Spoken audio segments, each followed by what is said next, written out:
오빠 생각이라는 동요가 있습니다. 다들 아실 것입니다. 직접 부르면 불편해하실 분들이 있을 것 같아서 낭송하는 기분으로 한번 읽어보겠습니다. 뜸북뜸북 뜸북새 논에서 울고 뻐꾹뻐꾹 뻐꾹새 숲에서 울재 우리 아빠 우리 오빠 말 타고 서울 가시면 비단구두 사가지고 오신다더니 2절입니다. 기럭기럭 북에서 울고 귀뚤귀뚤 귀뚜라미 슬피 울건만 서울 가신 오빠는 소식이 없고 나뭇잎만 우수수 떨어집니다. 서울로 간 오빠가 비단구두 사가지고 돌아오기를 기다리는 그 어린 소녀의 간절한 마음을 좀 느낄 수 있습니다. 이 노래 가사는 그 최순애라는 사람이 1925년에 쓴 동시입니다. 그때 그 나이가 12살이었습니다. 12살 최순애에게 오빠가 하나 있었다고 합니다. 딸이 5이고 아들이 하나밖에 없는 집안이었기 때문에 그 오빠는 집안에서도 가장 귀한 사람이었습니다. 그런데 그 오빠가 일본으로 가서 공부를 하는 중에 관동 대지진이 일어났고 또 대지진 이후에 일본이 민심을 수습하려고 하는 차원에서 이 조선인을 대거 학살하는 그런 만행을 저질렀습니다. 그때 조선인 수천 명이 학살을 당했습니다. 일본에서 이런 큰 지진과 대학살이 일어났기 때문에 이 최순애의 집안에서는 노심초사 이 오빠 소식을 기다리면서 살았습니다. 그런데 다행히도 그 오빠가 지진과 학살을 피해서 무사히 조선으로 돌아왔습니다. 오랜 기다림 끝에 오빠를 만났으니 얼마나 반가웠겠습니까? 그런데 또 그 오빠가 수원 집에 오자마자 집에 오래 머물지 않고 곧 서울로 올라갔습니다. 그리고 수원 집에는 한 달에 한 번 정도만 왔다고 합니다. 그런데 그렇게 한 달에 한 번씩 그 오빠가 집에 올 때마다 이 동생 최순애를 위해서 여러 가지 선물을 사가지고 왔습니다. 그것 때문에 이 최순애는 오빠가 집을 떠난 다음 날부터 오빠를 기다리는 것이 그의 일상이 되었습니다. 과수원을 하고 있었다는데요. 그 과수원 원두막에서 날마다 오빠를 기다리면서 살았습니다. 그런데 한 번은 한 달이 훨씬 지났는데도 오빠가 오진 않았습니다. 이 뜸북새, 뻐꾹새는 여름 철새인데요. 이 새들이 우는 여름에 떠난 오빠가 이 낙엽이 다 진, 이 가을이 지나도 오질 않았습니다. 그래서 기다림에 지친 이 소녀 최순애가 울면서 이 동시를 지었다고 합니다. 이 시에서 이 오빠를 향한 이 한 소녀의 아름답고도 간절한 마음을 느낄 수가 있습니다. 기다린다는 거 참 아름답고 또 한편으로 아주 기분 좋은 감정입니다. 이런 기다림을 이렇게 노래로 만들었을 때 우리에게 큰 감동을 주기도 합니다. 누군가를 기다린다는 거 또는 무엇인가를 기다린다는 거 정말 기분 좋은 일입니다. 이 노래가 좀 슬프기도 하지만 이렇게 오랫동안 불려오는 것도 이런 기다림이란 아름다운 감정을 노래했기 때문이라고 생각합니다. 아무것도 기다리는 게 없다는 것 참 불행하고 슬픈 일입니다. 우리는 대림절 첫 주일을 맞이했습니다. 대림절 말 그대로 기다리는 절기입니다. 우리 그리스도인을 정의하는 말이 여러 가지인데요. 그 중에 하나가 바로 우리는 예수님을 기다리는 사람들입니다. 그리스도인은 그리스도 예수를 기다리는 사람들입니다. 우리는 예수님을 기다리고 또 예수님께서 오셔서 이루실 하나님의 나라, 새하늘과 새 땅을 기다립니다. 여러분 중 혹시 이 아름답고도 즐거운 기다림을 잃어버린 분이 계시지 않은지 2017년 대림절을 보내면서 우리가 다 이 아름다운 기다림을 다 함께 회복하면 좋겠습니다. 오늘 읽은 구약의 말씀에서 우리는 이스라엘 민족의 간절한 기다림을 느낄 수가 있습니다. 오늘 본문은 이스라엘 민족이 하나님께 드리는 기도 중의 일부입니다. 본문을 통해 확인할 수 있듯이 이 당시에 나라는 망했고 성읍은 다 파괴되었고 예루살렘 성전마저도 폐허가 되었습니다. 처참하고도 절망적인 상황입니다. 하지만 희망이 사라진 것은 아닙니다. 왜냐하면 그들에게 기다리는 것이 있기 때문입니다. 본래 이 기도는 63장 7절부터 시작됩니다. 63장 7절부터 14절까지 말씀을 보면 이 기도를 받으시는 하나님을 부르는 말씀이 나옵니다. 하나님을 간절히 부르는데요. 거기서 이스라엘 민족에게 베푸신 그 하나님의 은혜, 특히 애굽에서 인도해내시고 홍해를 건너게 하시고 가나안에 정착하게 하신 그 하나님의 그 사랑을 회고합니다. 그렇게 큰 은혜를 베푸셨던 그 하나님을 이렇게 회고하면서 그 하나님을 기다리고 있습니다. 그 하나님께서 다시 한번 그들에게 오셔서 그들에게 은혜 베풀어 주시기를 간절히 기도합니다. 오늘 본문 1절, 2절 원하건대 주님 하늘을 가르고 강림하시고 주 앞에서 산들이 진동하기를 불이 섭을 사르며 불이 물을 끓임 같게 하사 주의 원수들이 주의 이름을 알게 하시며 이방 나라들로 주 앞에서 떨게 하옵소서. 그들은 주님이 강림하시기를, 즉 하늘에서 내려오시기를 기도합니다. 하나님과 사람 사이에 있는 그 하늘을 찢으시고 거기에 구멍을 내시고 내려와 달라라고 간구합니다. 하늘에만 계시지 말고 땅으로 내려오셔서 땅의 삶에 개입하셔서 세상을 뒤흔들어 주십시오 라고 기도하고 있습니다. 하늘을 가르고 강림하십시오라는 이 표현에서 그들의 절박함, 간절함을 우리가 알 수 있습니다. 63장 15절을 보면 이렇게 절박하게 기도할 수밖에 없는 이유가 나옵니다. 63장 15절 주여 하늘에서 굽어 살피시며 주의 거룩하고 영화로운 처소에서 보옵소서. 주의 열성과 주의 능하신 행동이 이제 어디 있나이까. 주께서 베푸시던 간곡한 자비와 사랑이 내게 그쳤나이다. 그 옛날 이스라엘 민족을 애굽에서 인도해내시고 광야를 거쳐서 가나안에 이르게 하신 그 하나님의 열성, 하나님의 능하신 행동, 그것을 도무지 찾아볼 수가 없다라고 한탄을 합니다. 하나님의 그 자비와 사랑을 도무지 더 이상 받을 수가 없다라고 한탄합니다. 도무지 하나님과 소통할 수 없고 하나님의 능력과 은혜를 경험할 수 없는 이런 현실, 버림받은 것 같은 이런 현실 때문에 하늘에 계신 하나님을 향해서 제발 하늘에만 계시지 마시고 하늘을 가르고 강림해 주십시오 라고 간절하게 기도하고 있습니다. 앞에서 말한 대로 이스라엘 민족은 그들을 찾아오시는 하나님을 경험했습니다. 조상 아브라함은 그가 하나님을 찾기도 전에 하나님께서 그에게 먼저 오셔서 그를 불러주시고 그를 가나안 땅까지 인도해 주셨습니다. 이스라엘 민족이 애굽에서 종노릇할 때 하나님께서 친히 그들을 찾아오셔서 그들을 인도해내시고 광야 생활할 때 늘 동행하셨습니다.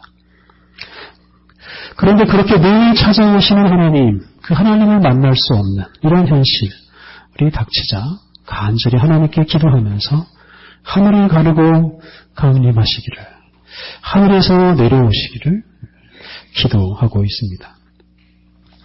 몰트만이라는 유명한 신학자가 쓴 책 중에 오시는 하나님이라는 책이 있습니다. 이 책은 조직신학이라는 그 분야에서 종말론에 관한 책입니다. 이 기독교 종말론의 핵심을 이 오시는 하나님이라는 이 책 제목에서 만날 수 있습니다. 우리가 만나는 하나님은 우리가 찾아가서 만나는 분이 아닙니다. 정반대로 하나님께서 우리에게 오셔서 하나님이 우리를 만나주십니다. 하나님의 나라 역시 우리가 찾아가는 나라가 아닙니다. 정반대로 하나님의 나라가 우리에게 옵니다. 하나님이 우리에게 오셔서 우리를 다스려 주심으로 하나님의 나라가 이루어집니다. 이스라엘 민족은 바로 그 오시는 하나님, 그 오시는 하나님에 대한 믿음이 있었기 때문에 하나님께 하늘을 가르시고 강림하시기를, 하늘을 가리고 내려오시기를 기도할 수 있었습니다. 이러한 기도를 들으시고 하나님은 하늘을 가르시고 세상에 오십니다.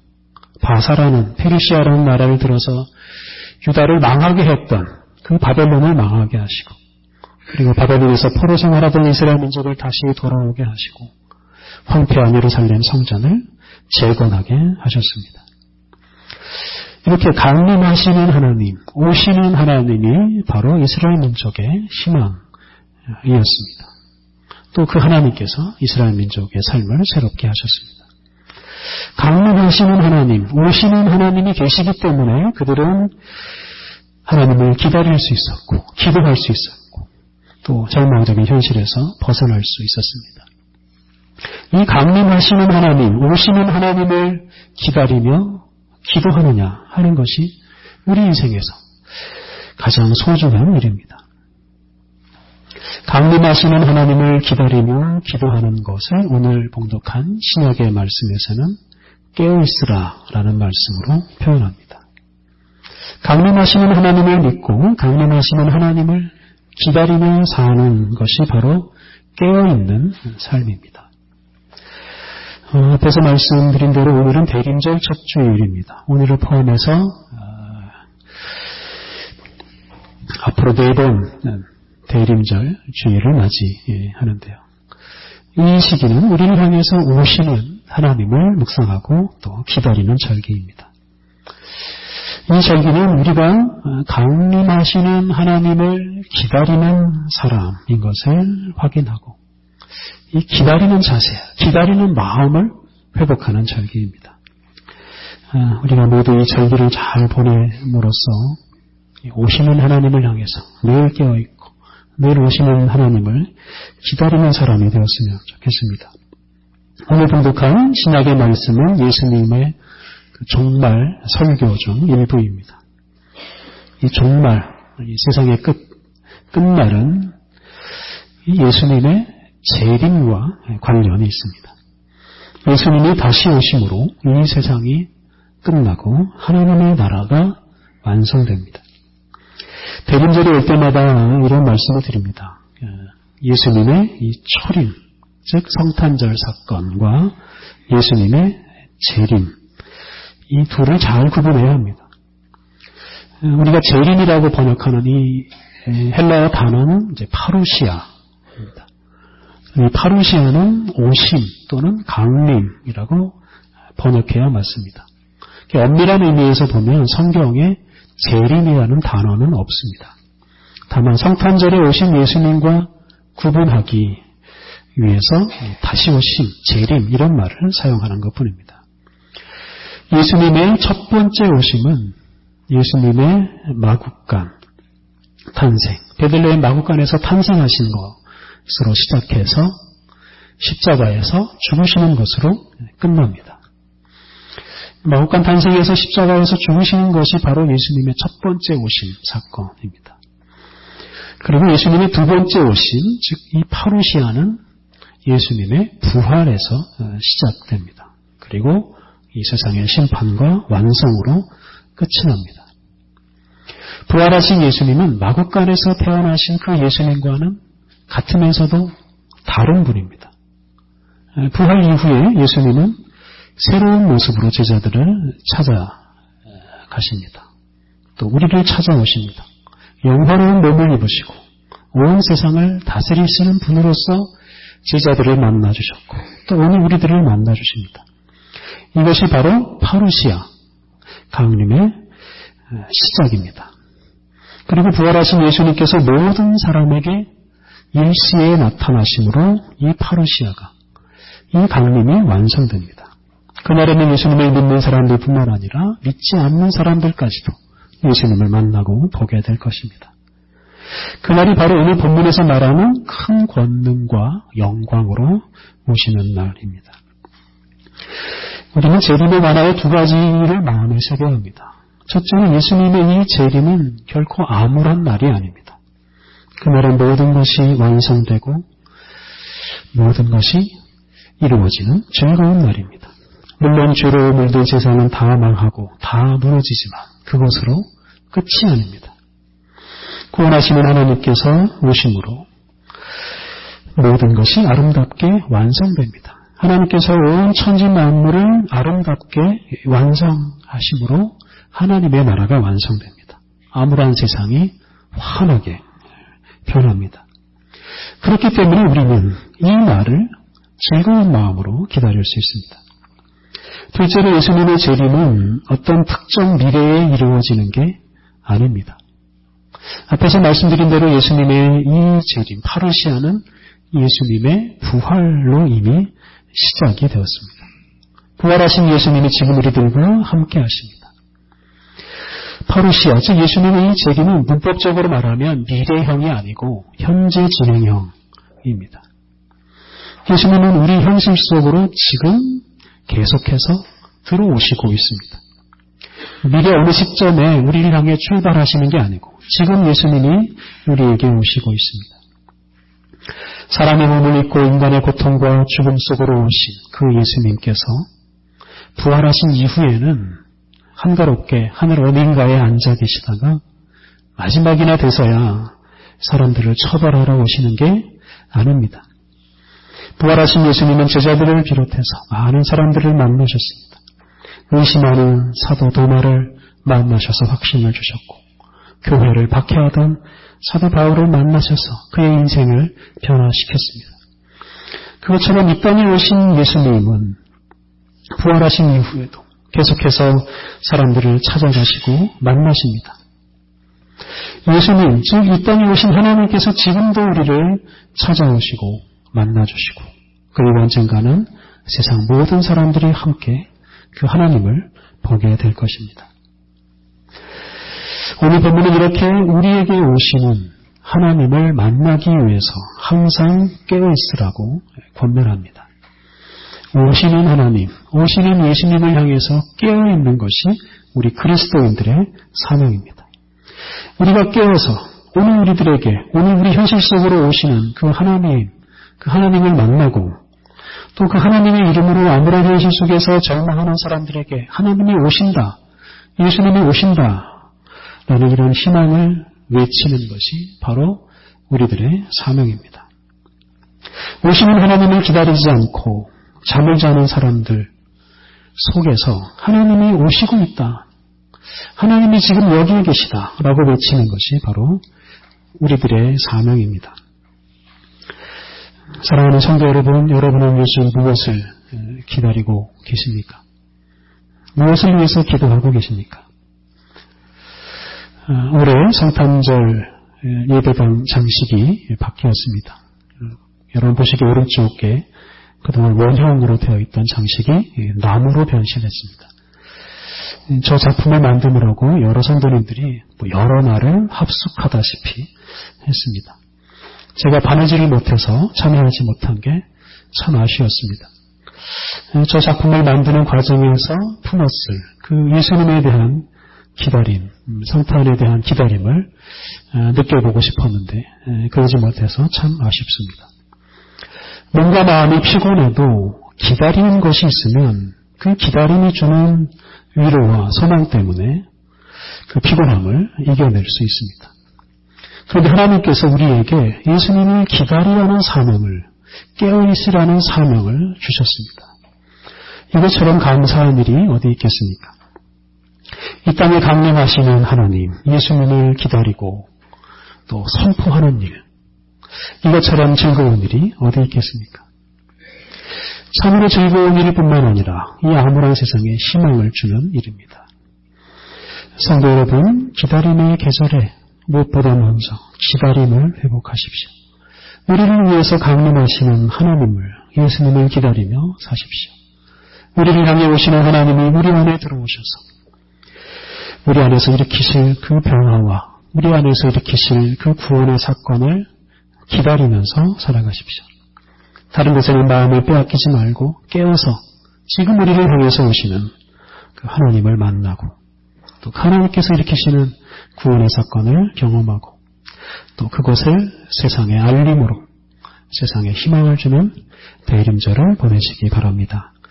함께 기도하시겠습니다. 우리와 함께 하시는 하나님, 주님은 우리를 버려두지 않으시고 끊임없이 우리를 찾아오십니다. 비록 우리가 죄를 물들어 있고 우리가 사는 현실은 하나님을 부인하기도 하지만 주님은 포기하지 않으시고 우리를 향해서 오십니다.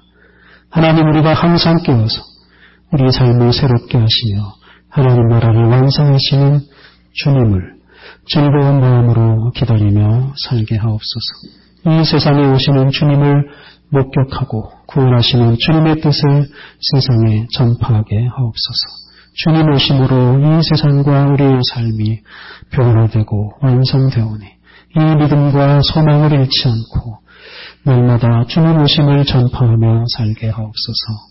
예수님의 이름으로 기도드립니다. 아멘.